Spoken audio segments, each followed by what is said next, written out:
everyone and welcome back to my channel. So today I'm just doing a very quick get ready with me, so no talking because I sound like this. I've got a cold, my voice is questionable, I sound like a very sexy woman, like one of those kind of Phoebe voices from Friends.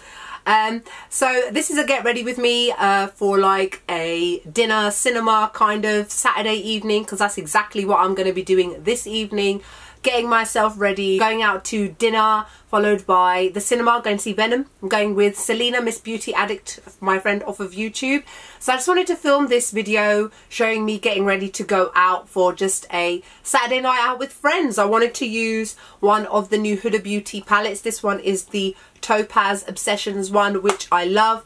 I wanted to use two of the new Supreme Frost highlighters from Jeffree Star. So I just kind of thrown this orangey pumpkin vibes kind of look. I'm wearing a really long oversized dress. This is from ASOS. It's really windy outside. Wearing a dress was just not a good idea today, but thankfully I'll be inside.